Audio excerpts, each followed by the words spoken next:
85 atau 20 September 2025. Mari kita bersatu hati memuliakan nama Tuhan, meninggikan namanya atas segala perbuatan yang ajaib dalam hidup kita. Mari kita bersatu di dalam Tuhan. Bapa kami di dalam surga, kami bersyukur atas segala kebaikan-Mu dalam hidup kami. Ini adalah pertemuan kudus-Mu Bapa. Kami berkumpul dalam mikrokodes-Mu Bapa. Terima kasih Kau telah himpun kami dalam pertemuan kudus ini untuk menaikkan syukur kami atas segala penyertaan-Mu, atas segala pertolongan-Mu, atas segala perlindungan-Mu yang sempurna dalam hidup kami Bapa. Terima kasih Bapa. Terima kasih, Tuhan kasih. Kami mau datang duduk mendengarkan kebenaran-Mu Bapa. Kami percaya Bapa, Kau telah mengubah ratapan kami menjadi tarian Bapa. Kau yang telah menyembuhkan kami, Kau yang telah bekerja dalam segala aspek hidup kami Bapa, sehingga kami boleh datang ke tempat ini dengan penuh kerinduan Bapa, dengan penuh ucapan syukur. Terima kasih Bapa. Pimpin ibadah ini Bapa dari awal sampai akhir Bapa, sehingga apapun yang kami kerjakan, apapun yang kami lakukan, menyenangkan hati-Mu, menjadi rupa yang harum. Terima kasih Bapa. Terima kasih. Hanya di dalam tangan-Mu kami serahkan ibadah ini. Hanya di dalam nama Yesus Hamasiah kami berdoa dan mengucap syukur. Haleluya. Amin.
Salam Bapak Ibu,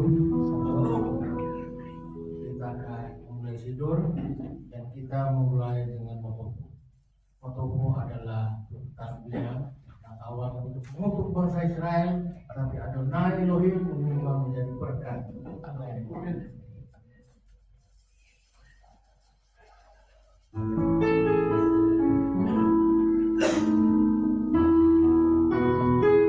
Hallelujah.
Pada Mazmur 92 Mazmur nyanyian untuk hari Sabat adalah baik untuk menyanyikan syukur kepada Adonai dan untuk menyanyikan mazmur bagi namanya yang maha tinggi, untuk memberitakan kasih setiamu di waktu pagi dan kesetiamu di waktu malam, dengan bunyi-bunyian 10 tali dan dengan gambus dengan iringan kecapi. Sebab telah kau buat aku bersuka cita, ya Adonai, dengan pekerjaanmu, karena perbuatan tanganmu aku akan bersorak-sorai. Betapa besarnya pekerjaan-pekerjaanmu, ya Adonai, dan sangat dalamnya rancangan-rancanganmu. Orang bodoh tidak akan mengetahui dan orang bebal tidak akan mengerti hal itu. Apabila orang-orang fasik bertunas seperti tumbuh-tumbuhan dan orang-orang yang melakukan kejahatan berkembang, ialah supaya mereka dipunahkan untuk selama-lamanya. Tetapi engkau di tempat yang tinggi untuk selama-lamanya, ya Adonai. Sebab sesungguhnya musuhmu, ya Adonai, sebab sesungguhnya musuhmu akan binasa. Semua orang yang melakukan kejahatan akan dicerai mereka. Tetapi kau tinggikan tandukku seperti tanduk banteng, aku dituangi dengan minyak baru. Sama-sama. Mataku memandang seserumu, telingaku mendengar perihal orang jahat yang ramai melawan aku. Kita nyanyikan Sadik Kataku.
olam wae. Baru Adonai Hamepora li olam wae. Shema Israel, Adonai Eloheinu, Adonai Echad. Baru Shem Kekor,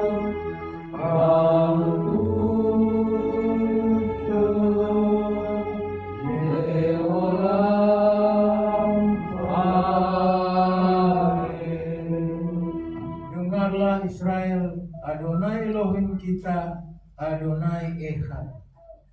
Diberkatilah namanya, mulia kerajaannya untuk selama-lamanya. Pea Haftar.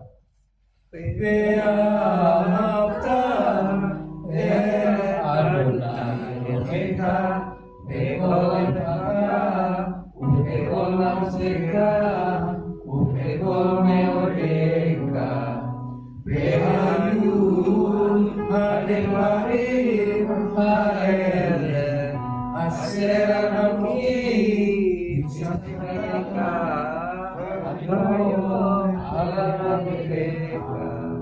Vesinata, Levahecha, Velibatam, Vesineka, Bebedeka, Ulekeka, Radere, Usabika, Ubeneka, Usatayo, Alika, Venayulen Rako, Beneka, Ukatam, Alutso, Ubisareka, Memang Sikeru, Rasiten, Ekor Bismillah, Bejaya Bismillah, Amin, Adonai Elohim, Aser Hosketekem, Beres Mitzrayim, Neriot Lahem, Elohim, Amin, Adonai Elohim, Adonai Elohim, Amin.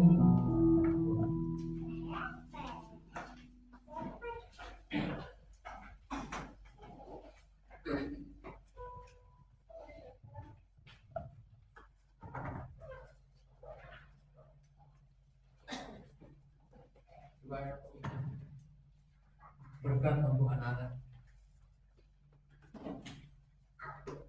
Ya, Bapa yang kudus dan mulia, sumber segala berkat-berkat kehidupan untuk kehidupan yang sekarang maupun kehidupan yang akan datang. Kami mengucap syukur Engkau telah memberkati sedemikian rupa sampai kepada hari ini ya Tuhan, kepada keluarga kami, kepada anak-anak kami ya Tuhan, anak laki-laki kami dan anak-anak perempuan kami. Dan kami mengucap syukur untuk pemeliharaan-Mu atas anak-anak dan cucu-cucu kami ya Tuhan. Engkau memelihara sedemikian ya Tuhan, sehingga anak-anak kami dalam keadaan yang baik sampai sekarang. Harapan kami begitu besar ya Tuhan, akan kuasa-Mu yang selalu dinyatakan dalam kehidupan anak-anak kami ya Tuhan. Dikaruniai kesehatan, kecerdasan, dan segala sesuatu yang berguna untuk hidup mereka, sehingga mereka terus bertumbuh ya Tuhan, secara fisik maupun secara mental maupun secara rohani ya Tuhan, sehingga mereka terus sampai ke masa depan ya Tuhan. Dan betapa terbatasnya kami menjangkau kehidupan mereka ya Tuhan, tapi Engkau lah yang mengetahui lebih dari apa yang kami tahu tentang anak-anak kami ya Tuhan. Engkau yang melihara mereka, dan Engkau juga yang mengirimkan malaikat-malaikat-Mu untuk menjaga mereka dimanapun mereka berada, ketika di rumah, ketika mereka di tempat pergaulan, terlebih juga tempat ya sekolah ya Tuhan, dimanapun, biar akhirnya malaikat-malaikat-Mu yang menjaga anak-anak kami ya Tuhan akan selalu menyertai mereka, oleh karena Engkau merahmati anak dan cucu-cucu kami Tuhan. Dan kami mengucap syukur dan mengucap berkat di dalam nama Hamasyah Yeshua Adonenu Imam Besar Elyon, untuk anak laki-laki Yesinka Elohim ke Efraim, Peki Manase. Kiranya Elohim menjadikan engkau seperti Efraim dan Manase. Engkau akan melupakan masa lalu yang tidak menyenangkan dan akan tetap berbuah sekalipun lingkunganmu tidak mendukung, karena buah-buahmu berasal dari Bapa Surgawi. Kami mengucap berkat untuk anak-anak perempuan kami, Yesimai, Elohim Kesara Rivka, Rachel Pelea. Kiranya Elohim Apino, Api Adonenu Yeshua Hamasyah menjadikan engkau seperti Sarah, Rivka, Rachel, dan Lea. Engkau akan menjadi wanita bijak seperti dalam Amsal, menjadi berkat bagi keluarga, jemaat, masyarakat, serta menjadi berkat bagi suami, anak-anakmu kelak. Terima kasih Bapa, kami ucap syukur. Kami mohon perlindungan-Mu atas seluruh kehidupan anak-anak kami ya Tuhan. Biarlah mereka berlindung di dalam darah Hamasyah Yeshua yang telah menebus mereka, sehingga mereka terlindung dari segala bahaya-bahaya apapun dalam hidup material maupun secara fisik maupun secara spiritual. Biarlah mereka terpelihara di dalam rahmat-Mu yang besar, di dalam nama Hamasyah Yeshua Adon Asabat. Amin. Amin. Koma kuteka, Yesus soneka, Iba samain ken bares, atehen ukenu dan lanu hayo, usap lanu ahatenu, kini mo serukin kalam anakmu, rakna in lanu, real kipenu, lide sayo, kiin halsenu minara, kineka amangaka, PHT pura, PHT peret, leome, alamin, amin. Bapa kami yang di surga, dikuduskanlah nama-Mu. Datanglah kerajaan-Mu, jadilah kehendak-Mu di bumi seperti di surga. Berikanlah kami pada hari ini makanan kami yang secukupnya, dan ampunilah kami seperti kami juga mengampuni orang-orang bersalah kepada kami. Dan janganlah membawa kami ke dalam pencobaan, tapi lepaskanlah kami pada yang jahat. Karena Engkaulah yang punya kerajaan dan kuasa dan kemuliaan sampai selama-lamanya. Amin. Baca kita Torah. Mari kita naik ke gunung Adonai, ke rumah Tuhan Yakov, supaya Ia mengajar kita tentang jalan-jalannya, dan supaya kita berjalan menempuhnya, sebab dari Sion akan keluar Torah dan firman Adonai dari Yerusalem. Kini Sion esen Torah, Kimi Sion esen Torah, Udawar Adonai Mirusalaim,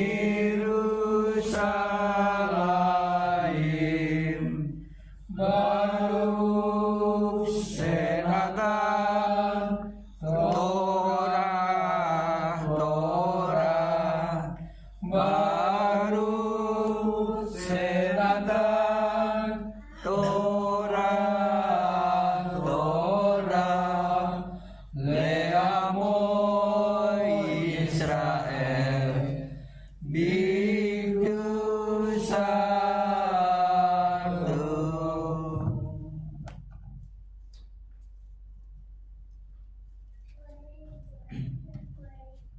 Dia yang memberkati leluhur kita Abraham, Ishak, dan Yakub. Kiranya Dia memberkati Pak Suparno yang telah datang untuk menghormati Tuhan dan Torah. Kiranya yang kudus diberkatilah Dia, memberkati Pak Suparno dan keluarganya, dan mengirimkan berkat-berkat kemakmuran dalam segala pekerjaan tangannya. Amin.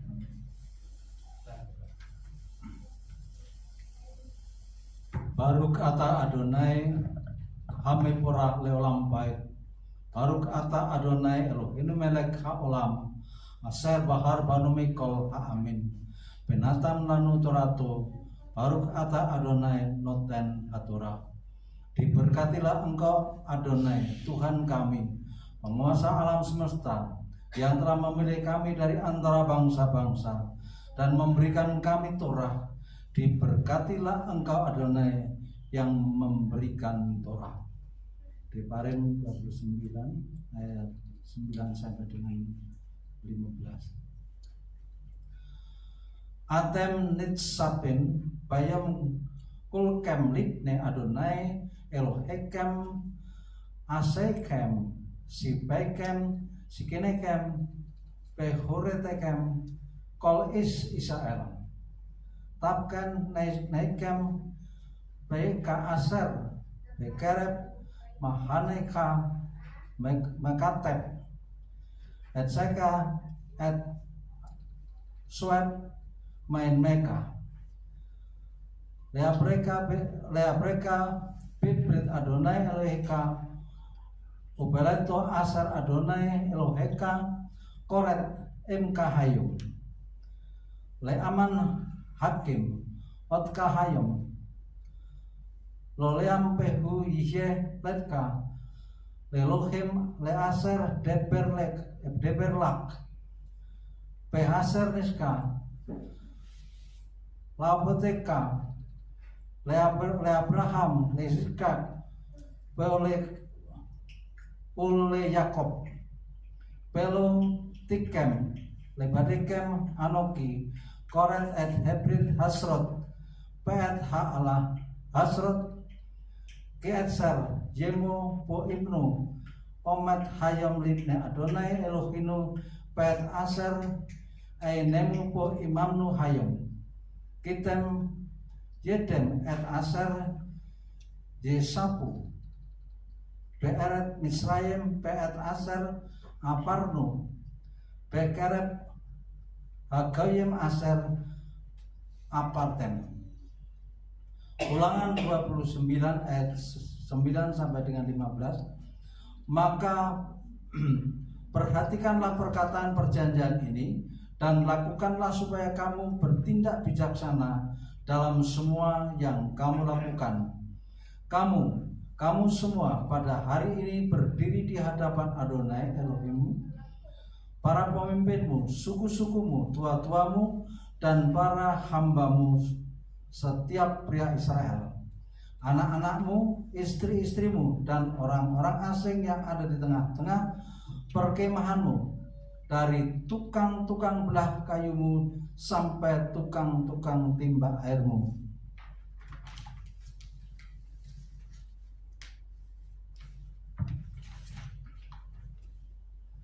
Supaya engkau masuk ke dalam perjanjian Adonai Elohim dan ke dalam sumpahnya yang Adonai Elohimmu buat denganmu pada hari ini, supaya dia dapat meneguhkan engkau sebagai umatnya pada hari ini, dan dia sendiri menjadi Elohimmu sebagaimana dia telah berfirman kepadamu dan sebagaimana dia telah bersumpah kepada leluhurmu Abraham, Ishak, dan Yakub. Dan aku akan membuat perjanjian dan sumpah ini kepadamu seorang diri saja, tetapi dengan dia yang berdiri di sini bersama-sama dengan kita pada hari ini di hadapan Adonai Elohimmu, dan juga dengan setiap orang yang tidak ada di sini pada hari ini bersama-sama dengan kita. Baruk ata Adonai Elohim melek haolam aser natan ranu torat emet bekaye olam natan betokenu. Baruk ata Adonai noten hatura. Diberkatilah engkau Adonai Tuhan kami, Raja semesta alam, yang telah memberikan Torah yang benar kepada kami, yang memberikan hidup kekal di dalam diri kami. Diberkatilah engkau Adonai yang telah memberikan Torah. Yesod hatora aser samose limne bne Israel Alfi Adonai Yehat Mose. Dan inilah Torah yang diberikan kepada anak-anak Israel atas perintah Adonai melalui tangan Mose. Silakan berdoa. Torah.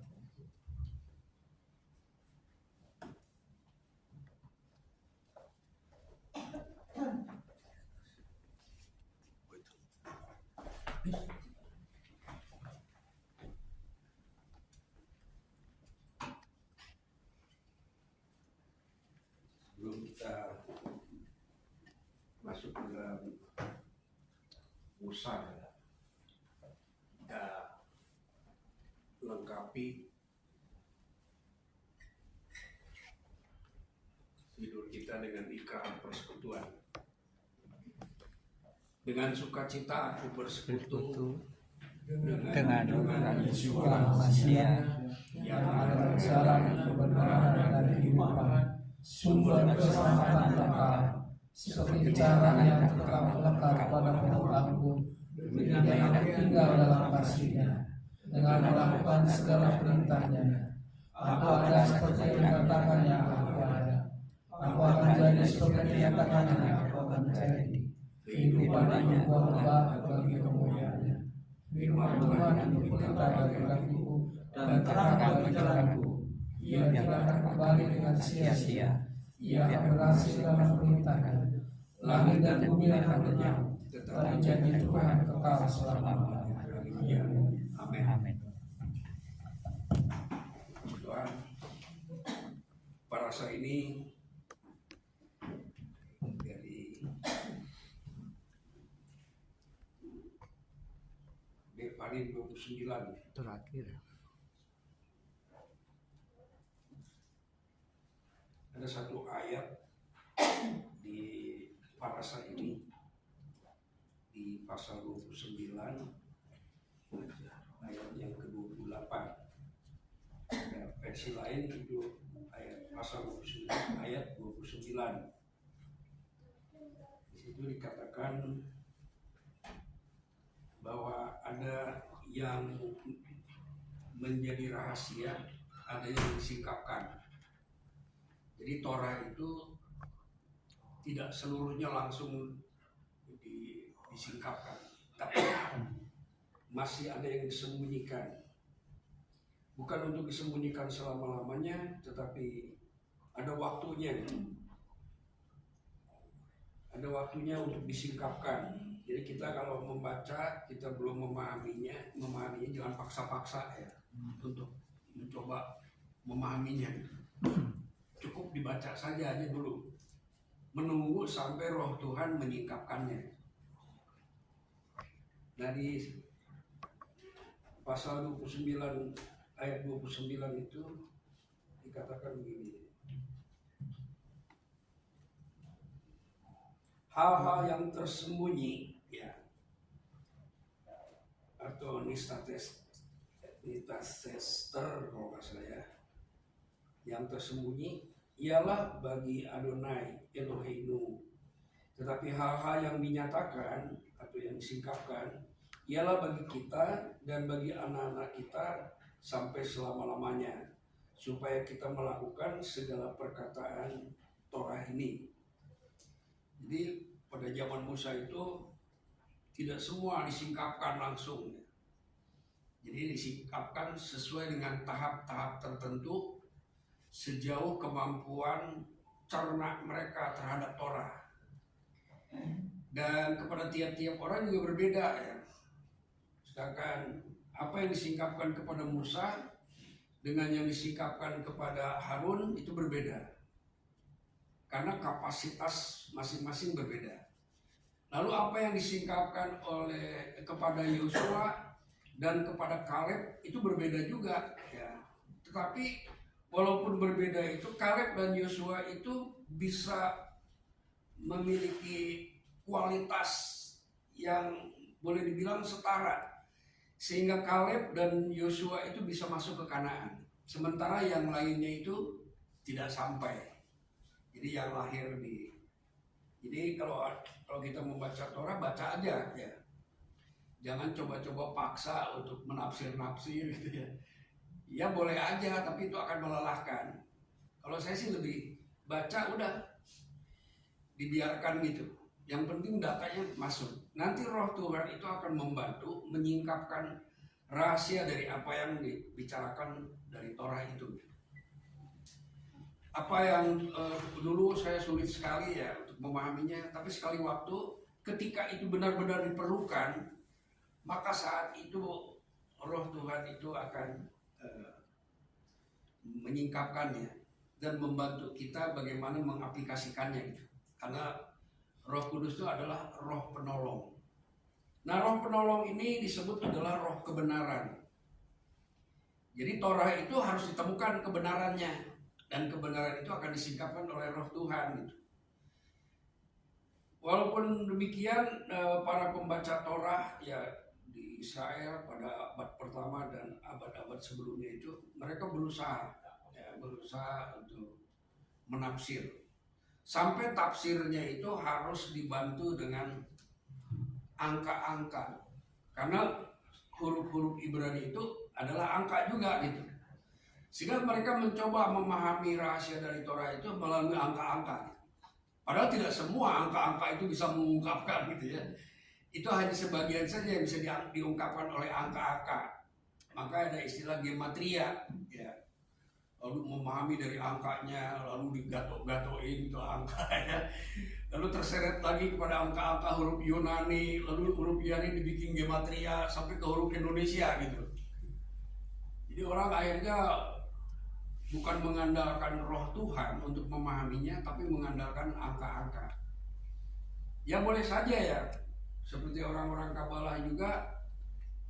Saya pernah ke pusat Kabalah itu di desa Sfat ya di Israel Utara. Jadi di situ ada pusat Kabalah dan kebetulan hari itu ada direkturnya, dan direkturnya yang mengajar langsung. Namanya Eyal ya. Nah, Eyal ini menjelaskan dari angka-angka gitu. Ya sebagian ada yang betul, tapi kalau saya hubungkan dengan huruf-huruf yang lain belum tentu konsis juga ya. Tapi cukup membantu juga Nah, dalam perjalanan para pembaca Torah itu sampai ke abad pertama itu ditemukan bahwa mereka mengalami penyimpangan ya. Nah, penyimpangan itu disebut perversion of Torah. Menyimpang. Bisa menyimpang ke kiri, bisa menyimpang ke kanan, bisa kebablasan, ya, bisa juga nggak nyampe, nggak tepat gitu ya. Nah, yang tepat itu disebutnya yit kayem atau menggenapi. Karena bisa aja orang berlebihan. Misalkan gini ya, Torah mengajarkan untuk membasuh tangan. Lalu saking semangatnya orang Yahudi membuat fatwa ya bahwa mencuci tangan itu akan menjadi benar di hadapan Tuhan apabila mencucinya sampai di sini. Padahal di Torah nggak ada. Nggak ada di Torah mencuci tangan harus sampai di sini gitu. Nggak ada tulisannya. Itu sejak di Taman Eden juga begitu. Yang pertama melakukan hal-hal seperti itu adalah Hawa, perempuan. Ini contoh pertama ya yang ditulis di Alkitab. Tuhan waktu itu berfirman kepada Adam, Hawa belum ada. Semua tanaman di sini boleh dimakan, katanya. Tapi yang satu itu katanya, jangan kau makan. Kalau kamu makan nanti kamu mati. Nah segitu aja firmannya. Ya. Lalu diciptakanlah Hawa. Nah firman itu disampaikan kepada Hawa oleh Adam. Jadi Hawa tidak pernah mendengar langsung dari Bapa, ya dari Elohim. Dia mendengar dari suaminya. Nah setelah Hawa menerima itu, Hawa sepakat. Oke lah kalau begitu ya. Nah tiba-tiba didatangi oleh makhluk lain, ya rupanya seperti ular gitu. Lalu si ular ini mengucapkan firman yang sama. Jadi di copy paste sama dia gitu ya. Bukankah semua tanaman ini boleh kamu makan, katanya gitu ya. Ya kedengarannya sama firmannya dengan firman Tuhan gitu. Lalu si Hawa ini menyanggah, oh tidak katanya. Ada satu pohon yang tidak boleh diraba dan tidak boleh dimakan. Padahal Tuhan nggak pernah memberikan perintah seperti itu. Ya, Tuhan bilang jangan dimakan. Tuhan tidak pernah nggak boleh diraba. Tidak ada firman itu. Itu ditambah oleh si Hawa gitu. Itulah kejatuhan pertama Hawa sebelum dia jatuh dan kejatuhan berikutnya gitu. Sampai akhirnya menjatuhkan suaminya. Nah, firman Tuhan itu bisa seperti itu ya. Dimodifikasi. Ya, dimodifikasi oleh kreatif berpikir kita karena ada kepentingan tertentu. Ya. Firman itu bisa dimodifikasi. Bisa dikurangin, bisa ditambahin gitu. Dan orang yang melakukan itu ada akibatnya, ya itu ada. Nah, jadi peranan Roh Kudus sudah diajarkan di dalam Torah. Kalau kita di dalam Bilangan 11 ya, Musa ini mengalami tekanan dari beban yang dia pikul. Dan Hasem itu memahami kemampuan. Walaupun dia dikaruniai roh, tapi secara manusia dia ada kelelahannya gitu. Maka roh dari Musa itu diambil sebagian. Lalu didistribusikan kepada 70 orang tua-tua sekanim ya. Jadi roh itu bisa didistribusikan, bisa ditransfer. Ya, bisa diambil, bisa dipindahin seperti ATM gitu. Itu sudah dilakukan zaman Musa. Dan orang-orang yang dianggap layak untuk menerima roh itu dicatat namanya. Dan harus datang menghadap Harun. Tetapi ada 2 orang yang tidak datang. Dan tidak dijelaskan alasannya apa. 2 orang ini ada di kemah. Nah, cerita ini ada di Bilangan 11 ya. Nah, jadi dari situ saya bisa melihat bahwa roh itu bisa memenuhi, sehingga Musa ini memiliki kapasitas roh melebihi orang-orang yang ada pada zaman itu. Dan rohnya yang ada pada Musa itu bisa diambil, ya, diambil dan diberikan kepada yang lain. Tujuannya adalah untuk sama-sama membantu memikul beban yang dipikul oleh Musa. Itu ceritanya begitu ya. Dan makin lama kita bisa melihat juga roh Tuhan itu diberikan kepada raja. Jadi ketika raja itu diurapi, maka roh Elohim itu berkuasa, ya, melingkupi orang itu dan memberdayakan orang itu. Untuk apa? Pertama, untuk mempelajari Torah. Yang kedua, untuk melakukan Torah. Kalau dia punya jabatan sebagai raja, maka roh itu juga memberikan kuasa bagaimana menjalankan pemerintahan itu. Tetap mengacu kepada Torah si raja ini. Karena di dalam Torah dikatakan begini, kalau sekali waktu kamu menghendaki seorang raja, jadi Torah sudah mengantisipasi. Karena di padang gurun nggak ada raja, hanya ada imam besar. Imam besar mendapatkan kapasitas roh itu dari Musa. Ketika Musa mengurapi Harun abangnya. Kenapa abangnya yang harus diurapi? Karena kultur pada zaman itu seorang imam itu harus dari anak yang tertua laki-laki. Itu secara kultur. Maka Musa tidak jadi imam. Keimaman itu dijabat oleh kakaknya yang tertua, yaitu Harun. Dan Tuhan katakan Musa harus mengurapi dia. Maksudnya supaya ketika pengurapan itu dilakukan, maka roh yang ada pada Musa itu memenuhi si Harun ini. Sehingga Harun tidak hanya menggunakan atribut saja, tetapi ada otoritas dan kuasa yang berasal dari roh Tuhan yang didapatkan dari Musa. Nah, pada zaman Eli, keimaman itu rusak berat ya. Sampai imam itu mati gara-gara mendengar tabut Tuhan dirampas oleh musuh. Imamnya gedut ya.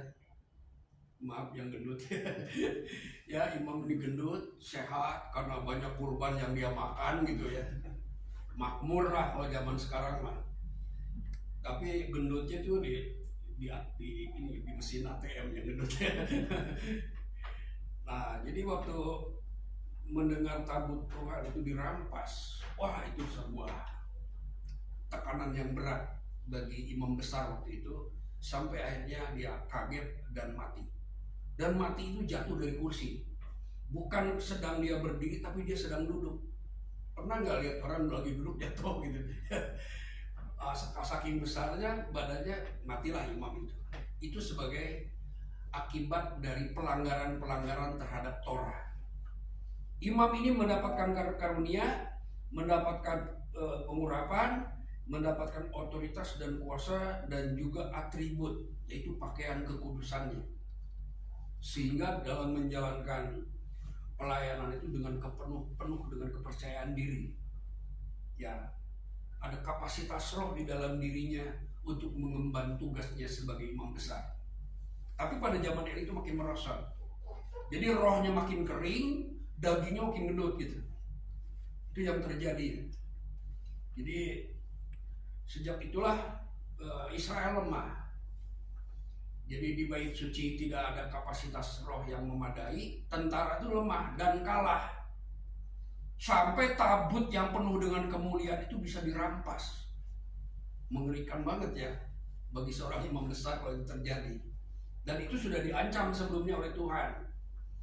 Bahkan ada kata-kata yang kasar dari Tuhan, ini maaf saya ucapkannya, aku akan menghapus keluarga ini seperti tai gitu. Itu ada di dalam Torah itu ya. Saking marahnya Tuhan melihat keimaman yang rusak. Nah sejak itu orang Israel kecewa. Ya, ternyata imam dan sistem keimamannya tidak mendukung kekuatan militer gitu. Akhirnya mereka bicara kepada Samuel, kami minta raja. Wah, itu ketika mereka minta raja, itu yang tersinggung siapa? Hasem, karena dia adalah raja maha besar. Satu-satunya raja di tengah-tengah Israel hanya Hasem. Hasem merasa ditolak, tapi tidak apa-apa lah. Di situ saya melihat kerendahan hati Hasem. Ya, dia bicara kepada kepada Samuel waktu itu.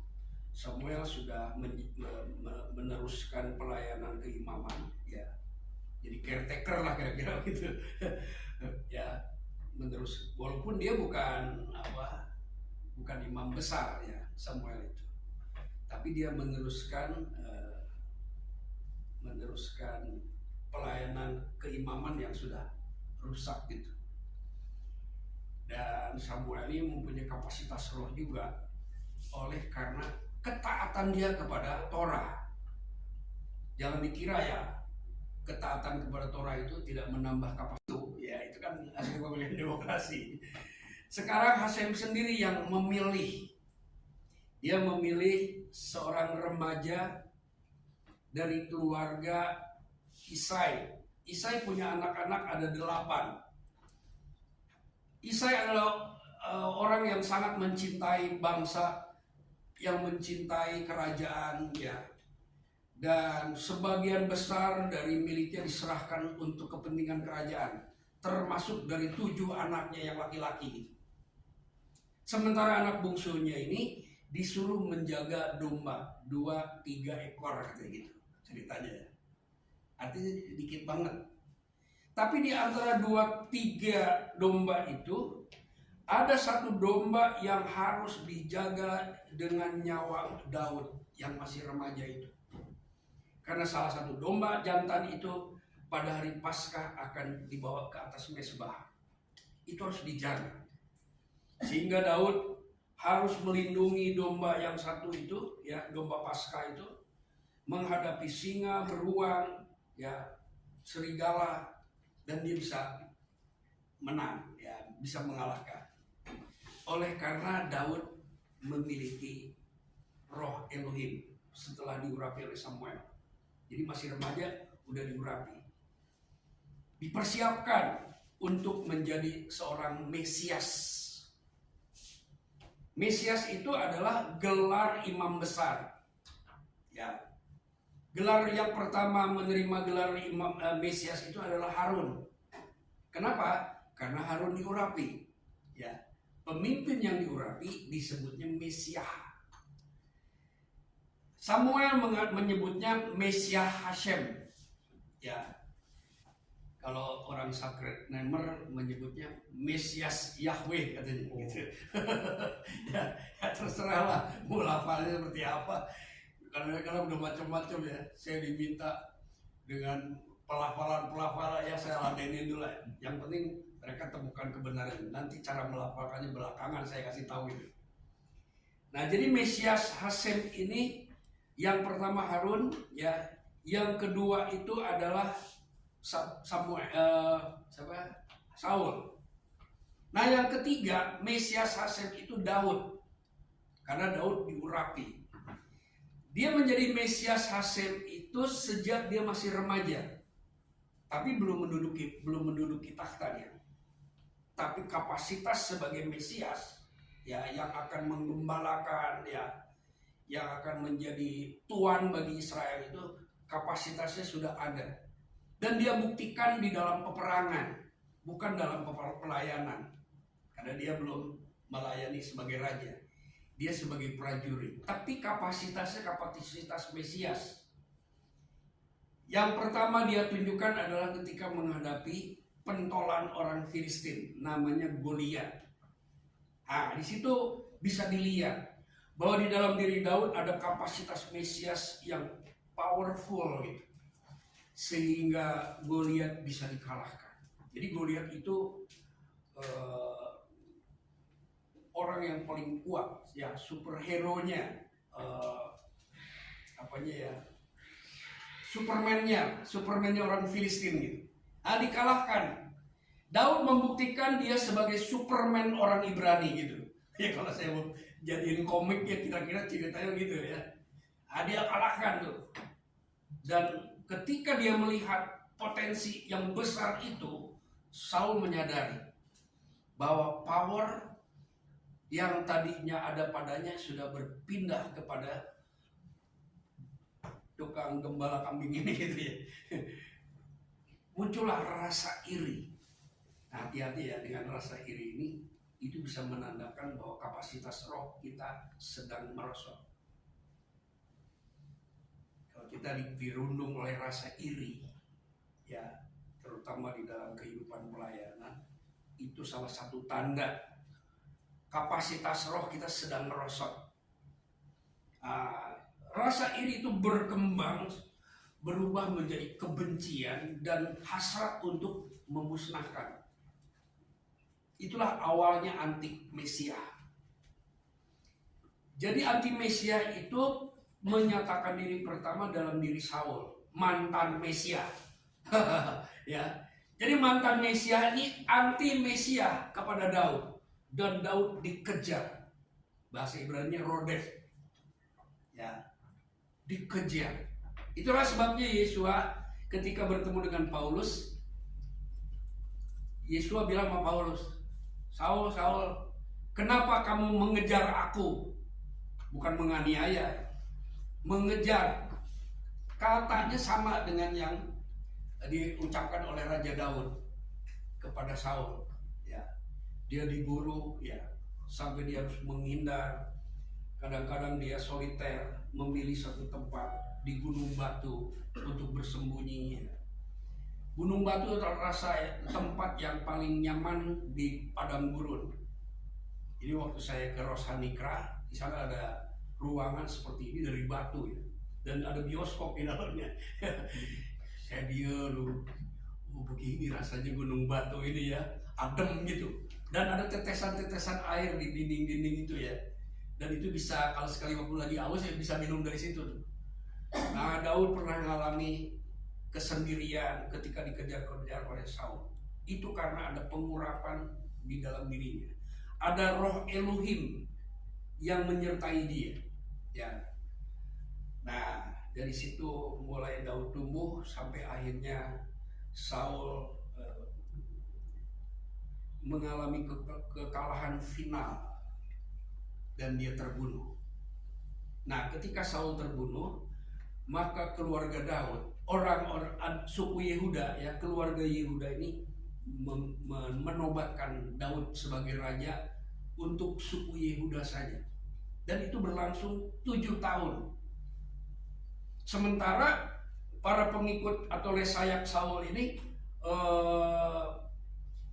di bawah kontrol Jenderal Abner. Jadi si Saul ini kan punya jenderal, punya panglima, ya.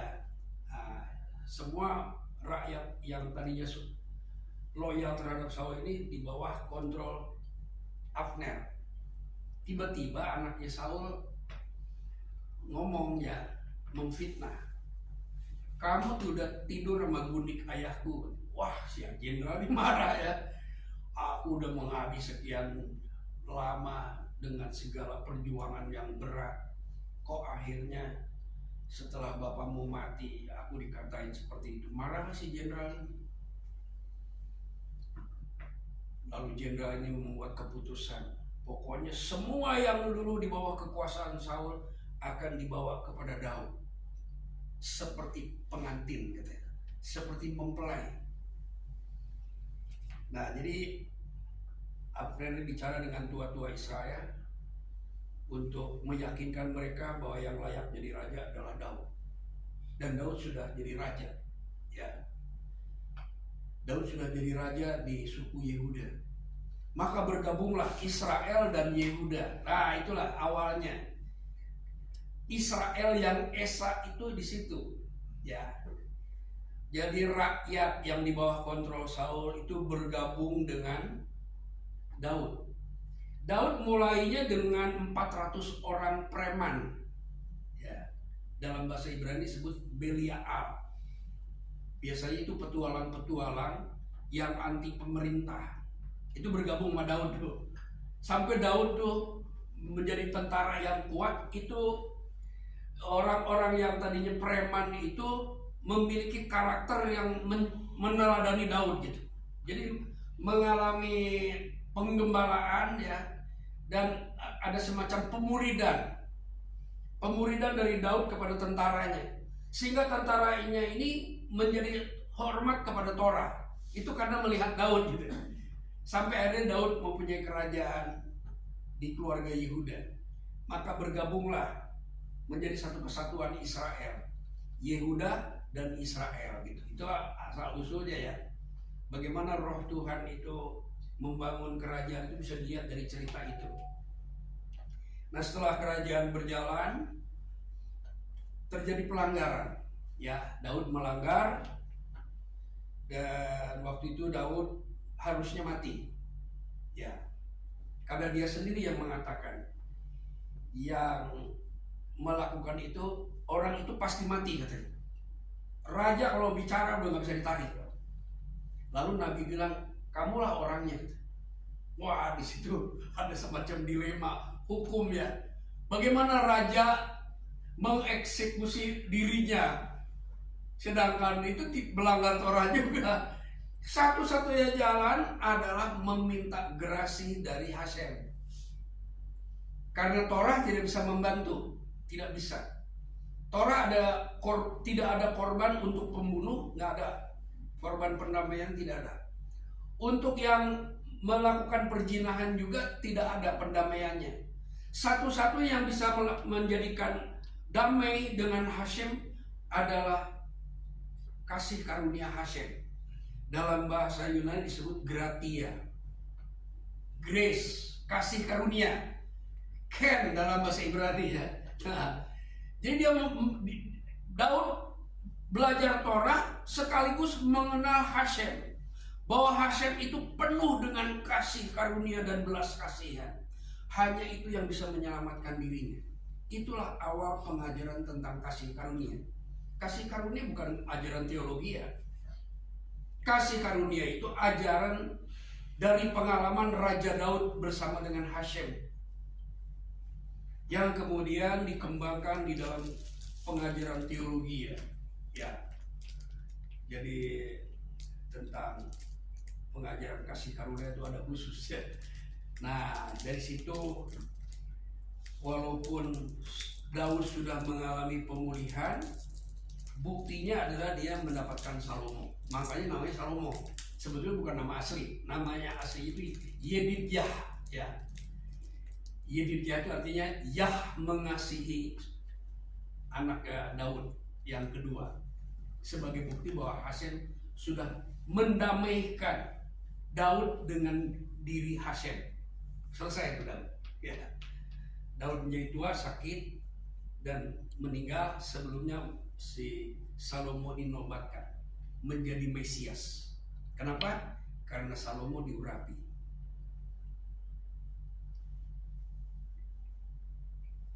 Nah setelah itu Salomo melakukan dosa yang lebih besar daripada ayahnya. Padahal perjanjiannya, kalau kamu ingin tetap memerintah, maka engkau harus hidup takut akan Hasem seperti ayahmu Daud gitu.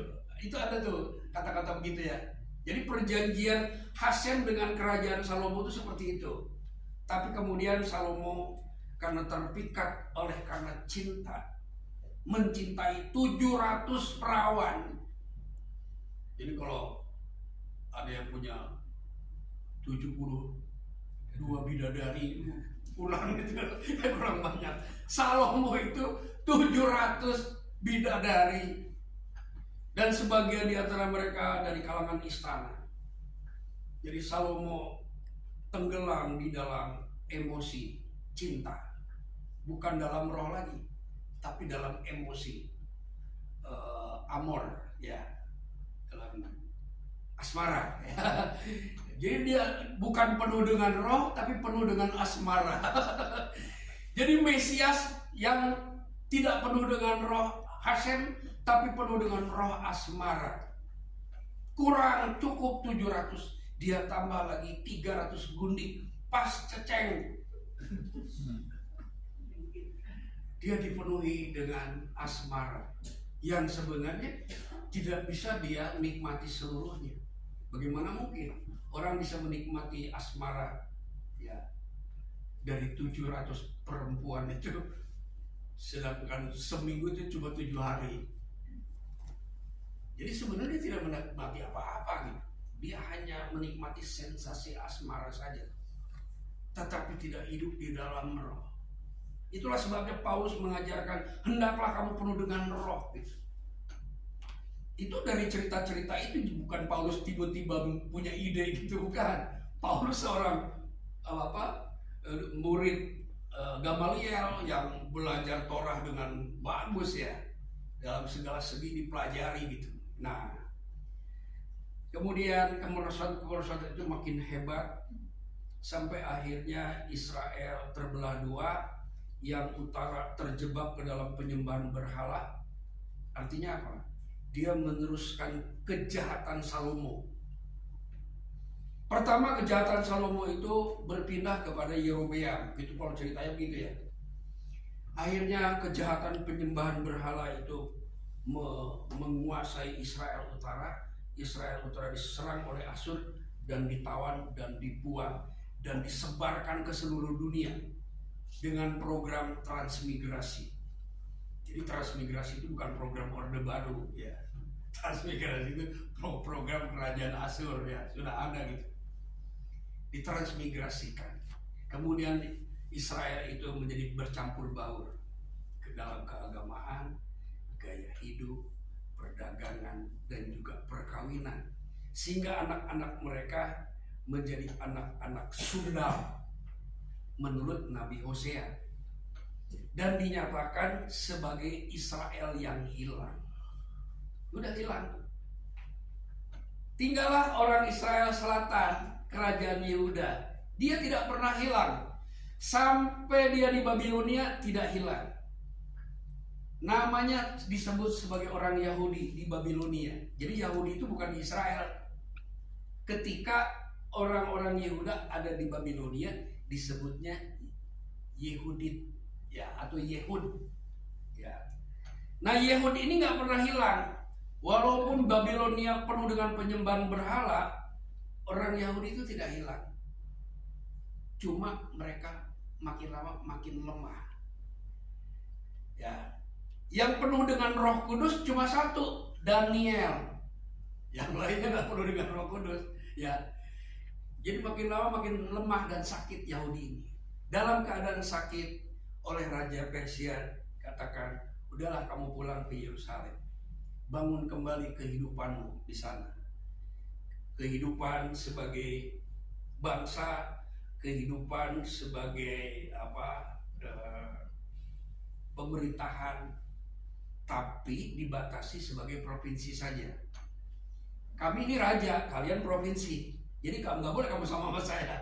Jadi kalau kamu pulang boleh, tapi hanya provinsi. Sampai hari ini, Netanyahu itu pemimpin provinsi. Makanya di situ selalu ditulis Medinat. Medinat itu artinya provinsi. Setiap Netanyahu berdiri, selalu di belakangnya ada tulisan Medinat Israel. Artinya provinsi Israel, bukan kerajaan Israel. Ya, sudah hancur. Ya, Israel Utara hancur, Israel Selatan juga hancur. Tetapi ada kasih karunia Tuhan melalui Raja Persia. Siapa? Kores. Kores pernah bilang gini, Hasem telah mengaruniakan kepadaku seluruh kerajaan di seluruh bumi. Rupanya Raja Kores itu mengenal Hasem. Nanti baca ya, kitab Tawarikh yang terakhir itu ada. Dan diulangi dalam kitab Esra. Hasem telah mengaruniakan segala kerajaan di muka bumi ini kepadaku. Maka akulah yang diberi tugas untuk membangun Yerusalem. Artinya apa? Raja Kores ini adalah Sionisme yang pertama. Di Sionisme itu bukan mandat Palestina. Sionisme itu bukan Herzl, ya, tapi Raja Persia, Kores. Semua yang menjadi umat Hasem silahkan pulang ke Sion, katanya. Itu Sionisme itu awalnya. Wah, rombongan mereka pulang. Lalu dipimpin oleh juru minuman. Ya, jadi di istana Persia itu ada juru minuman untuk mengangkat cawan di hadapan raja. Itu namanya Nehemia. Itu orang Yahudi. Jadi banyak pejabat-pejabat di Babilonia, ya, di Persia itu pejabat-pejabat berasal dari bangsawan Yahudi. Salah satunya Nehemia. Dan Nehemia diberikan otoritas untuk memimpin Yerusalem sebagai provinsi. Nah, orang yang memimpin provinsi itu disebut Hamedinah. Makanya ada kota Madinah. Itu Yahudi banget itu. Nah, jadi Hamedinah itu artinya gubernur lah kalau sekarang. Nehemia menjadi gubernur. Tetapi untuk membangun kehidupan sebagai umat Elohim itu harus seorang imam. Maka dicarilah imam. Dan ditemukanlah keturunan Harun bernama Esra. Akhirnya untuk tujuan politik itu dimagistrasi oleh Nehemia. Untuk tujuan eklesiastik, ya, eklesiastik itu keimaman yang memperantarai bangsa dengan Hasem, yaitu jabatan eklesiastik. Nah, itu diserahkan kepada Esra. Karena Esra itulah keturunan Harun yang berhasrat untuk melaksanakan Torah dan mengajarkan kepada orang, sehingga si Esra itu disebut Hasofer, yang mahir. Mahir itu bahasa Ibrani, ya. Di Indonesia kan sebenarnya, oh dia mahir naik sepeda, itu bahasa Ibrani itu, mahir, ya. Jadi Esra ini mahir dengan Torah gitu. Maka dibangunlah provinsi Yehuda itu di bawah kepemimpinan dua orang ini. Jadi kepemimpinan ganda. Yang satu untuk keimaman yang berurusan dengan Hasem, yang satu untuk tujuan politik dengan Raja Persia gitu. Itu kenyataan yang terjadi. Nah, sejak itu tidak ada peranan Roh Kudus. Semua orang harus menjalankan hidup mengacu kepada Torah. Kekuatan roh yang mengurapi itu tidak ada. Jadi mereka menjalankan hidup sebagai orang-orang penyembah Hasem itu dengan kekuatan akal budi mempelajari Torah. sampai akhirnya dibentuklah segala macam ini dari mulai Hasidim, Sadukim, Farisi, Prusim, ya, ada lagi apa tuh partai-partai ya. Dan tiap partai juga mengelola hukum, mengelola Torah masing-masing dan punya pandangan masing-masing sesuai dengan kepentingan politiknya itu. Sampai kepada abad pertama tidak ada kekuatan roh di tengah-tengah mereka. Tapi ada beberapa orang yang penuh dengan roh seperti Fanuel, ya, Sakaria. Di sini dikatakan Sakaria itu penuh dengan roh, ya. Dia sebagai imam yang dianggap layak untuk menerima mandat yang melahirkan Yohanes Pembaptis. Itu ada ceritanya lagi gitu kan. 6 bulan kemudian Maria mengandung dari Roh Kudus. Artinya Roh Kudus berkarya membuat Hadafar itu menjadi daging di dalam kandungan orang Yahudi bernama Maria. Disitulah Elohim menjadi anasim. Elohim menjadi daging, ya. Elohim berupa daging manusia Yahudi di dalam kandungan Maria. Itu yang dibilang firman itu telah menjadi manusia. Kapan? Yaitu ketika di dalam kandungan roh, di dalam kandungan Maria, dan yang mengerjakannya itu Roh Kudus. Nah, di situ diajarkan lagi peranan Roh Kudus untuk mewujudkan apa yang dikehendaki oleh Hasem, ya. Karena Hasem menghendaki firman-Nya menjadi manusia. Itu terjadinya di dalam rahim manusia Yahudi. Nggak bisa manusia yang lain, ya, harus manusia Yahudi. Kenapa? Karena perjanjian garamnya itu dengan Daud, tidak dengan yang lain. Tidak juga dengan Salomo, ya. Sehingga bayi yang lahir dari perawan itu perawan Yahudi, rahimnya rahim Yahudi, dan daging yang terbentuk di dalam rahim itu harus daging Yahudi. Orang-orang yang hidup dalam Torah, Maria itu hidup dalam Torah, Yusuf suaminya juga hidup dalam Torah. Nah, cerita itu kita tahu setiap hari Natal. Nah, udah. Nah, setelah besar, Yesus waktu bayi diajar Torah oleh ibunya. Dalam kitab Amsal, Torah yang diajarkan oleh Maria kepada Yesua disebutnya Torah Kesher. Itu tertulis di dalam Amsal 31. Torah kasih karunia. Kalau kita baca di acara RF Sabat, biasanya dibacakan itu. Torah kasih karunia dari mulutnya, dari mulut seorang ibu kepada anaknya, kepada keluarganya. Jadi Torah yang pertama yang didengar oleh Yesua itu dari ibunya. Kenapa Yesua harus belajar dari ibunya? Karena dia menjadi manusia. Dia harus belajar seperti manusia. Dia harus belajar Torah seperti manusia Israel yang lain. Yang pertama dari ibunya. Yang kemudian mungkin dari ayahnya. Ayah, bukan ayah biologis ya, dari Yusuf. Karena Yusuf juga mengerti Torah. Semua orang Yahudi mengerti Torah kan. Setelah besar maka diserahkan kepada tenaga ahli. Kepada guru-guru Yahudi ya, di Bet Midras, di Bet Sefer dan sebagainya lah. Tapi tidak sampai di Yeshiva. Yesua nggak pernah masuk Yeshiva. Kenapa? Karena dalam tingkat Yeshiva Yesua dia harus belajar kepada Hashem. Dari mana saya tahu? Ya, saya tahu dari Injil. Karena Yesua pernah bilang, apa yang kukatakan dan kuajarkan kepada kalian itu seperti yang diajarkan oleh Hashem kepadaku. Itu ayatnya ada. Jadi Yesua belajar Torah dari Hashem. Dia sebagai manusia harus bersikap sebagai manusia menjadi murid. Itu ada nubuatannya. Jadi Yesua itu muridnya Hashem. Di dalam nubuatan ada, di dalam Injil juga ada. Ya. Nah, sedemikian rupa Yesua menjalankan hidup sebagai Elohim dalam rupa manusia.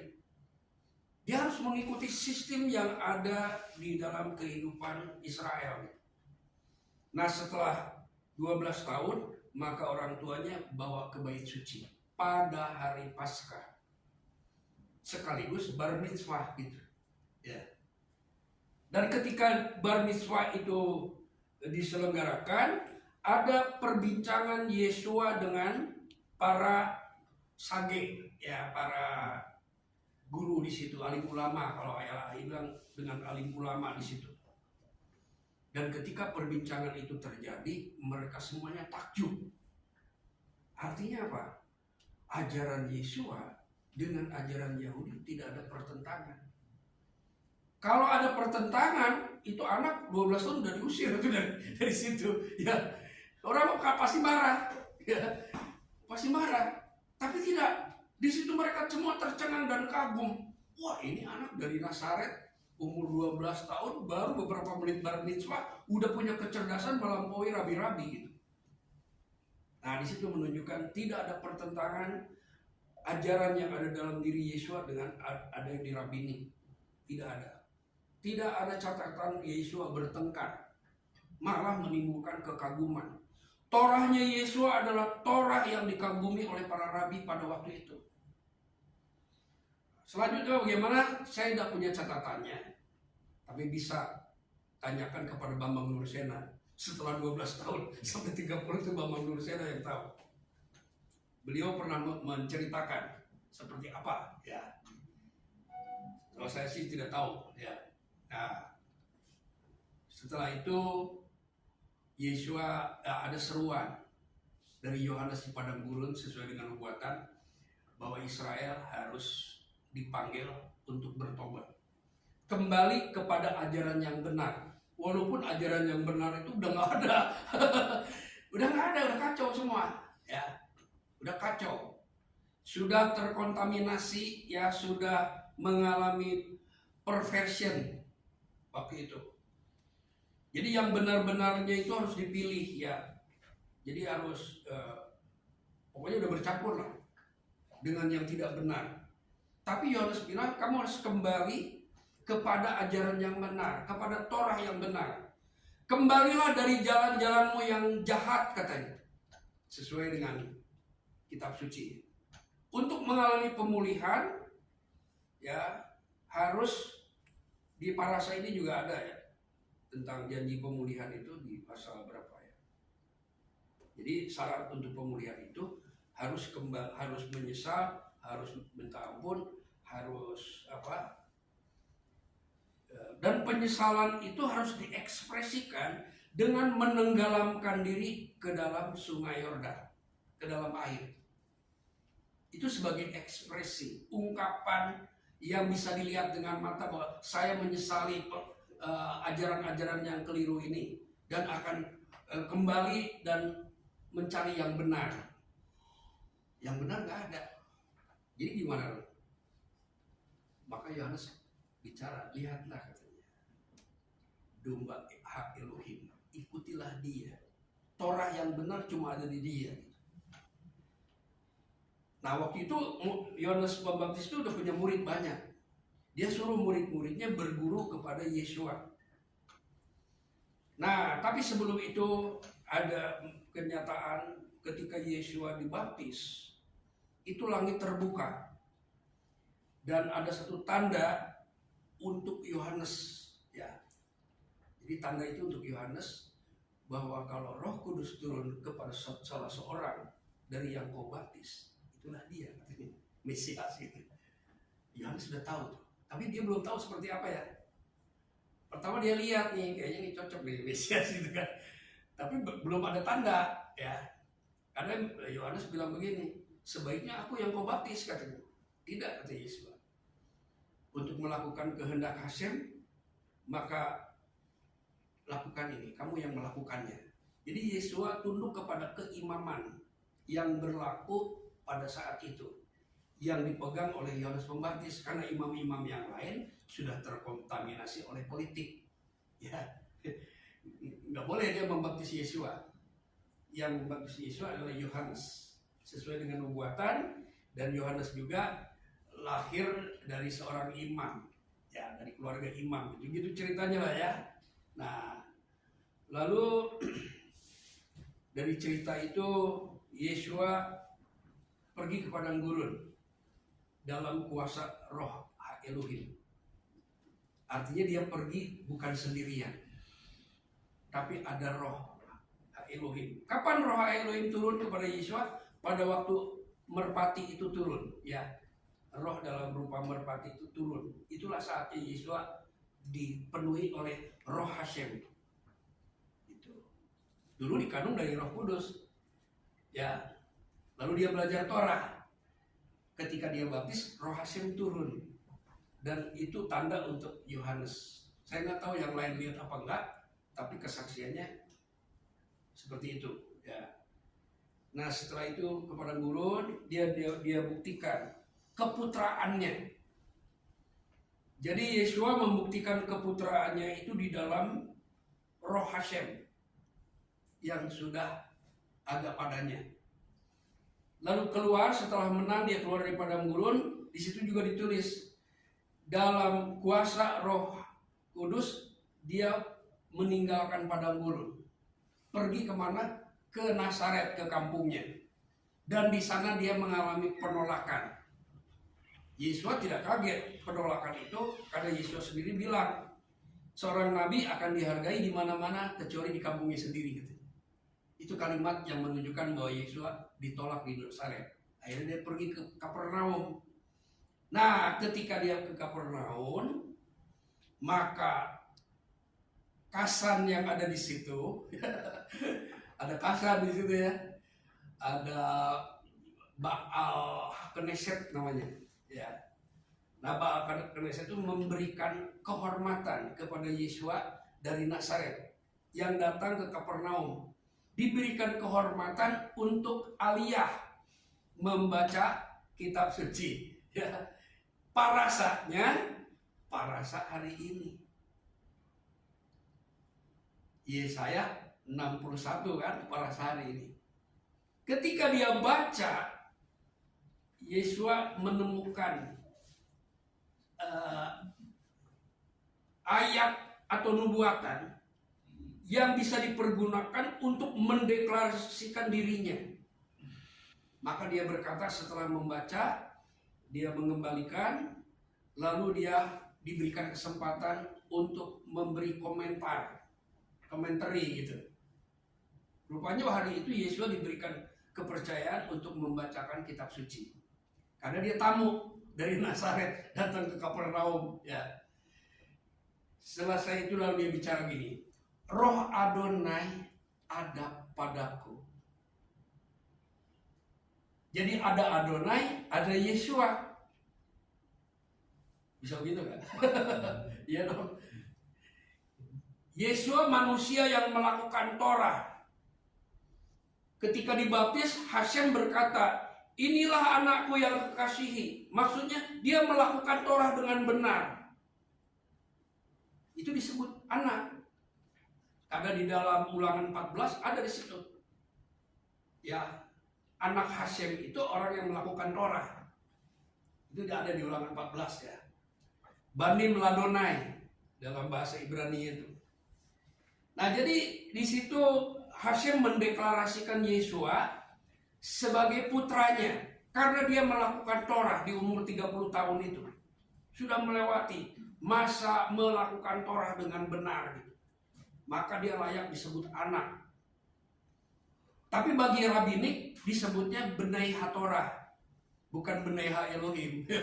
Benai HaTorah karena mereka belum mengenal tentang Ben Elohim, belum ya. Jadi orang yang melakukan Torah itu disebut anak Torah atau Benai HaTorah gitu. Tapi Hashem menyebutnya Beni, ya, ini anakku. Dia melakukan firmanku, melakukan Torahku. Jadi Yesua dibaptis itu sudah melakukan Torah dengan benar. Enggak kayak kita. Torah aja nggak tahu dibaptis dia. Memang begitu kenyataannya, nggak apa-apa ya. Nah, setelah itu dia deklarasikan dirinya, dia katakan Roh Hashem ada padaku. Jadi di Kapernaum itu dideklarasikan Hashem dan Mesiasnya. Kenapa? Karena Yesua bilang begini, karena Hasem telah mengurapi aku. Jadi Yesua mempelajari dirinya juga, bahwa dirinya adalah Mesias. Belajar dari mana? Belajar dari pengalaman hidupnya. Ada bukti bahwa dia Hamasiah gitu. Dia tahu, tapi Yesua tidak ingin mengungkapkannya. Dia mengungkapkannya secara sedikit terselubung gitu. Dia hanya bilang, karena Hasem telah mengurapi aku. Itu artinya apa? Aku Mesias. Ya. Tapi Yesua nggak mau gamblang.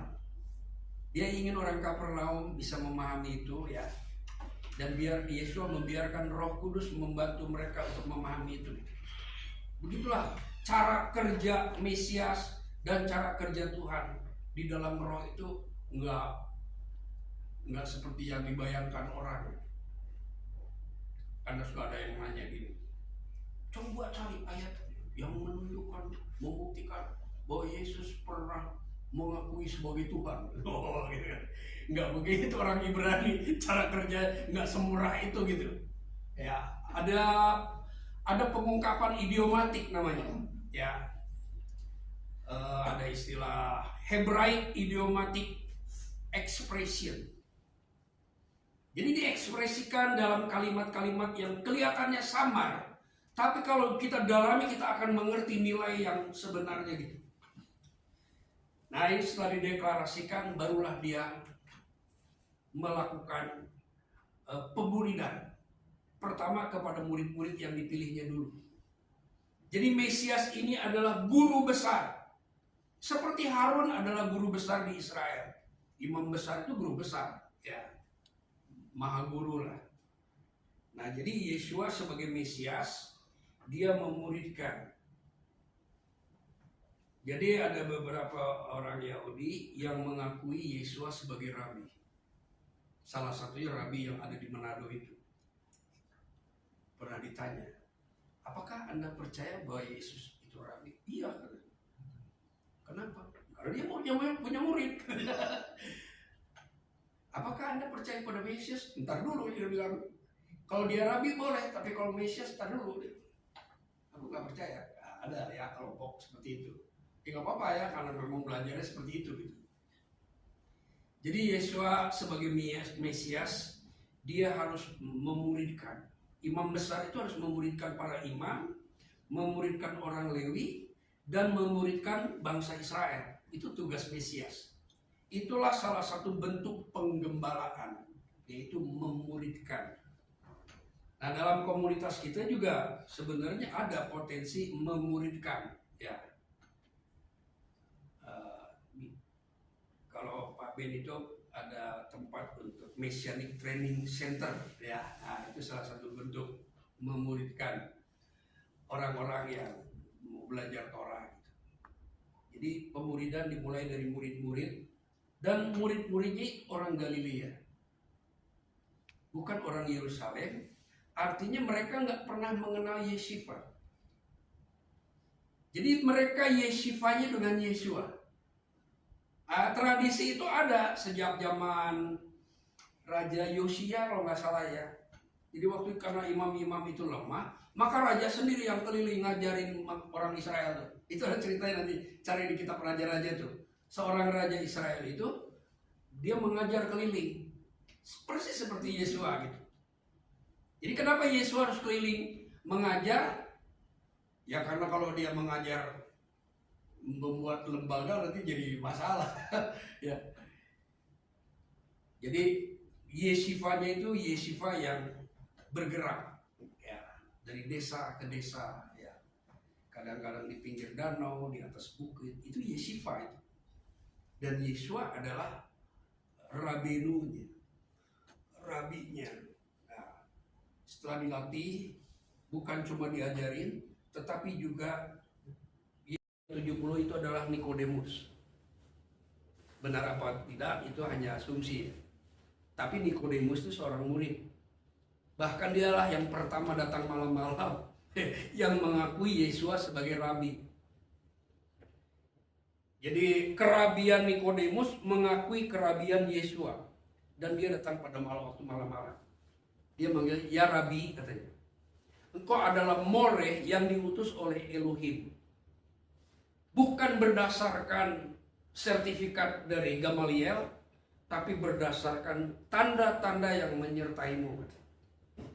Disitulah Nikodemus mengakui Yesua sebagai Rabi. Ya, yang layak diakui sebagai Rabi itu oleh Nikodemus, bukan oleh Petrus, ya. Jadi secara formal, ya, secara akademi, Nikodemus lah yang pertama mengakui kerabian Yesua dari Nazaret. Nah, setelah itu Yesua menjalankan semuanya, dia menderita, mati, dan dibangkitkan pada hari yang ketiga. Dan selanjutnya dia naik ke sebelah kanan hak Elohim. Kalau di Alkitab saya ditulis begitu, ya. Saya nggak tahu di Alkitab lain. Jadi Hashem membangkitkan Yesua pada hari yang ketiga, lalu meninggikan dia, katanya, dan mengaruniakan dia nama, lalu mendudukkan dia di sebelah kananku, di sebelah kanannya. Dalam bahasa Ibrani ini disebut limin ha Elohim. Jadi ada tahta Hashem, ada tahta putranya. Nah, setelah itu coba kita lihat dulu ya satu ayat supaya jangan dianggap saya mengada-ada. Karena ada banyak orang disangkanya saya membawa ajaran baru. Tidak, ya. Saya memang tidak suka dengan ajaran baru. Saya ingin ajarannya rasul-rasul yang 2000 tahun yang lalu. Ayat Kisah Rasul 2 ayat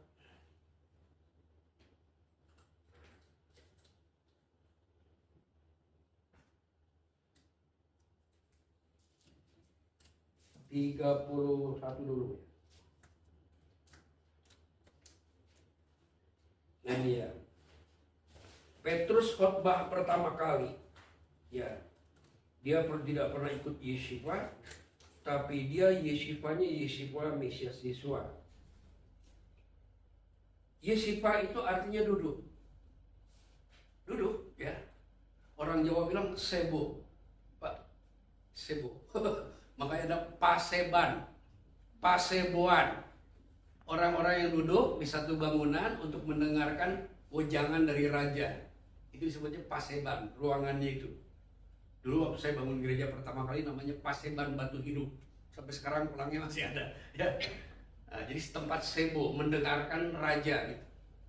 Jadi sebo itu bahasa Ibrani seba juga, ya, duduk gitu.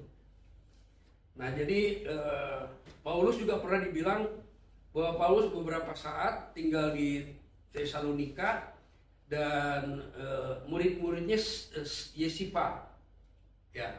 Jadi melakukan Yeshiva Paulus itu dengan murid-muridnya di Tesalonika kalau nggak salah, ya. Ada satu kota saya lupa.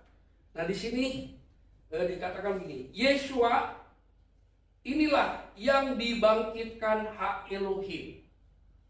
Jadi jangan percaya kalau Yesua bangkit, ya.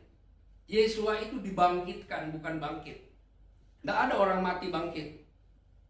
Kalau begitu dia tidak mati, tidak sah kematiannya.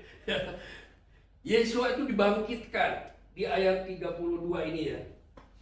Yesua inilah yang dibangkitkan hak Elohim, dan tentang hal itu kami para rasul adalah saksi. Jadi rasul-rasul adalah saksi bahwa orang yang sudah mati dan sudah kering itu ada yang membangkitkan. Dan orang Yahudi percaya yang membangkitkan itu adalah Hashem. Karena di dalam Sidur ada doa yang mengatakan baru ata Adonai Aster, pokoknya belakangnya Hametim, apa tuh Pak Novian masih ingat, ya. yang membangkitkan orang mati. Kan ada yang di dalam Sidon. Ya, di Yigdal ya. Nah, itu ada. Jadi Hashem adalah yang membangkitkan orang mati. Jadi ketika Yesua dalam kuburan, yang membangkitkan itu Hashem. Lalu katanya di sini, ini cepat mati. Dan sesudah ia ditinggikan oleh tangan kanan Hashem, ia menerima Roh Kudus yang dijanjikan. Nah, Roh Kudus yang dijanjikan itu namanya Roh Hahaftaka dalam bahasa Ibrani. Ruah Hahaftaka. Nah, ini diterjemahkan roh yang dijanjikan itu. Jadi roh itu berasal dari Hashem.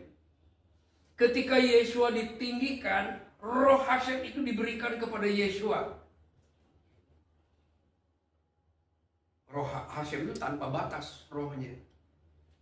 Mau seberapa besar dia bisa kerahkan rohnya itu, ya. Dia serahkan. Kenapa? Karena Yesua sudah duduk di sebelah kanannya, dia adalah imam besar. Dan roh itu diberikan, kalau dalam istilah yang lain, Yesua kabel itu menerima. Jadi dia sebagai imam besar, menerima, dia sebagai perantara, dia menerima roh dari Hashem. Lalu didistribusikan. Dicurahkan, dalam bahasa Ibrani disebut espok. Espak apa espok? Dicurahkan. Espok levaneka et livi. Nah, saya mencurahkan. Espok. Jadi Yesua lah yang mencurahkan Roh Kudus, bukan Hashem. Yesua mengambil atau menerima dari Hashem. Dan dia sebagai imam besar mencurahkan roh itu. Sama seperti pada waktu dari Musa dipindahin kepada 70 tua-tua itu. Didistribusikan. Apakah Musa kehilangan power? Tidak, ya. Jadi di Bilangan 11 itu ada tulisan, aku akan mengambil sebagian rohku yang ada padamu dan aku akan berikan kepada 70 orang itu. Jadi orang yang dianggap layak. Ya. Jadi waktu itu yang dianggap layak ada 70 orang, tetapi yang hadir itu cuma 68 orang. Yang 2 nggak datang. Tapi yang 2 orang yang ada di kemah itu kepenuhan Roh Kudus katanya. Itu ada ceritanya. Jadi Roh Kudus itu menghinggapi atau tinggal di dalam orang yang dianggap layak. Nah, dalam konteks Injil, orang yang dianggap layak itu yang orang yang bisa mengakui Yesus sebagai Mesias. Yang mengakui Yesus sebagai imam besar maksudnya. Ya, karena imam besar itulah yang akan memberikan Roh Kudus. Makanya di dalam janjinya Yesus bilang begini. Kalau roh itu datang, katanya roh kebenaran, aku meminta kepada Bapa. Aku akan mengutus roh itu dari Bapa. Nah, itu ada janji itu ya di dalam kitab Yohanes. Di situ kita lihat hierarkinya gitu. Bagaimana roh itu diberikan itu ada aturannya, ada sidurnya lah. Ya. Ada sedernya, ada aturannya, ada protokolnya dalam kerajaan itu. Enggak asal awur-awur aja itu roh yang enggak ya. Ada kapasitasnya juga begitu. Nah, kelayakan ini diberikan kepada orang yang hidup dalam Torah yang benar. Semakin dia melakukan Torah makin benar, maka dia penuh dengan roh, seperti yang dialami oleh Daniel. Daniel itu bukan orang karismatik. Daniel itu orang Jewish murni. Dia salah satu anak dari istana kerajaan Daud. Yang pada waktu itu dia ditawan di Babilonia. Walaupun di Babilonia, dia penuh dengan roh. Bukan sering ke gereja. Bukan sering ikut persekutuan doa karismatik. Karena dia melakukan Torah. Dengan benar maksudnya. Nah, jadi seperti itu. Nah, setelah pada hari raya Shavuot itu, Yesua mencurahkan roh itu. Sebagai imam besar, dia mencurahkan roh itu. Kalau Roh Kudus itu turun, katanya, kamu akan menerima kuasa. Kuasa untuk menguasai diri, kuasa untuk menguasai setan, kuasa untuk menangkap sesuatu dari firman Tuhan. Artinya menangkap rahasia Tuhan. Karena roh itulah yang. Tapi bagaimanapun ya, dalam sejarah menunjukkan bahwa orang-orang yang di dalam roh juga bisa mengalami kelemahan. Nah, di dalam kelemahan itulah roh berperan juga. Ini ayat terakhir ya. Roma 8. Jadi kita jangan takut dengan pengalaman-pengalaman rohani kita. Kadang-kadang kita sedang lemah. Bukan berarti rohnya sudah tidak ada. Kan justru di tengah-tengah kelemahan itu Roh Kudus bekerja. Jadi jangan takut di tengah-tengah kelemahan. Pertama, saya pahami dari kitab suci. Yang kedua juga dari pengalaman. Ketika ada saat-saat saya merasakan powerless itu. Powerless. Kadang-kadang mau naik mimbar udah powerless tuh. Ya udah gak ada power gitu. Tapi saya selalu percaya bahwa pekerjaan pemberitaan ini ada Roh Kudus yang bekerja. Semakin lemah, semakin kuat roh itu bekerja. Itu memang begitu cara kerjanya. Nah, di dalam pengalaman hidup juga kadang-kadang ada masa-masa kita berdoanya lemah. Bahkan sampai nggak tahu gimana ya berdoa seperti apa. kayaknya dari dalam ini gitu ya. Nah, justru dalam keadaan seperti itu, Roh Kudus bekerja berdoa untuk kita. Nah, ini peranan dalam kehidupan pribadi sehari-hari. Itu ditulis di dalam Roma 8 ayat 26.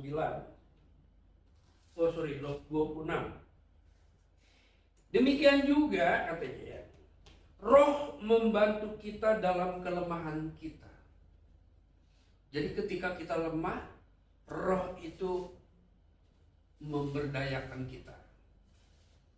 Nah, setelah melewati masa-masa itu biasanya kita seperti diinfus oleh Roh. Ya.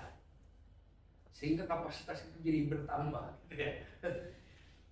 Jadi walaupun kita lemah, walaupun kadang-kadang kita nggak tahu harus ngomong apa, ya ngomong aja gitu. Karena di sini Roh membantu kita dalam kelemahan kita. Sebab kita tidak tahu bagaimana sebenarnya harus berdoa. Walaupun tahu sidur. Walaupun hafal sidur, tapi sebenarnya kita tidak tahu bagaimana harus berdoa. Tetapi Roh sendiri berdoa untuk kita kepada Hak Elohim, kepada Hashem. Jadi Roh Kudus itu walaupun dia Roh Hashem, dia juga berdoa. Menjalankan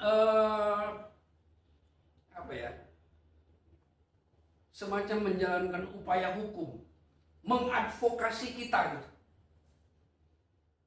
Karena dia adalah roh parakletos dalam bahasa Yunani, bahasa Ibrani Menahem, roh penghibur.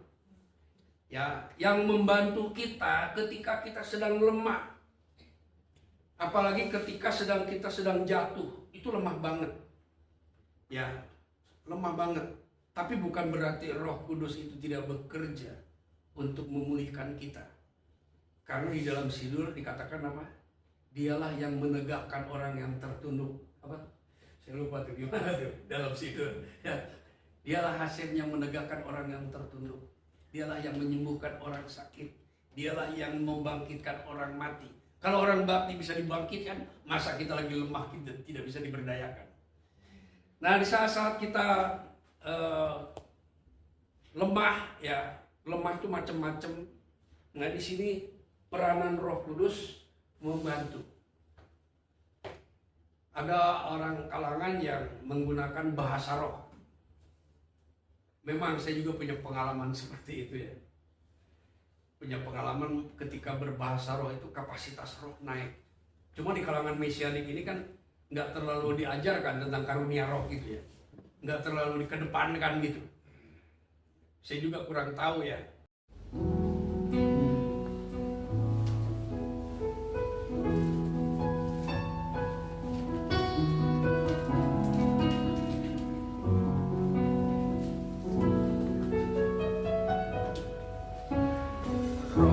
Asep hadir di sini.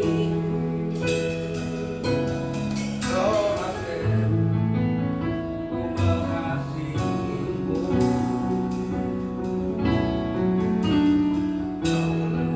Kau manis, kau menghibur diutus apiku.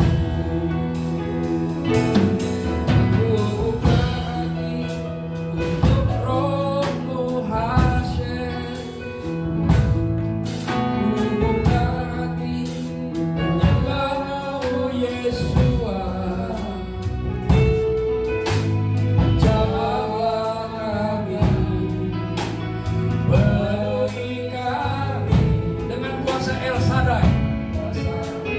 El Shaddai. Ku buka hati, ku rohasem. Ku buka hati, menyembahmu Yesua.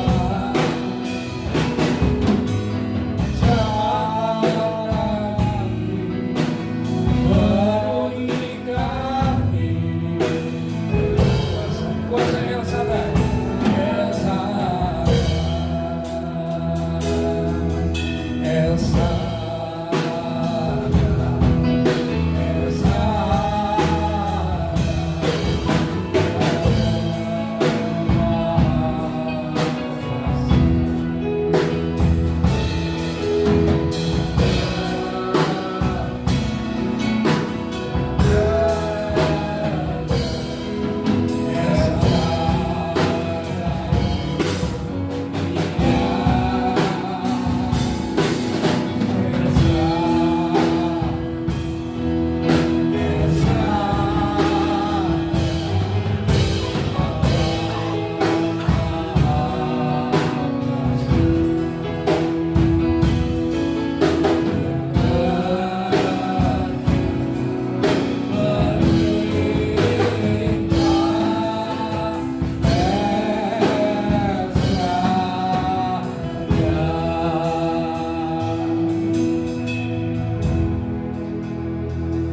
Yihu imanu me'et ha Elohim ha'af ume'et ha Adon Yesua Hamashiach ben ha'af be'emet ube ahafah.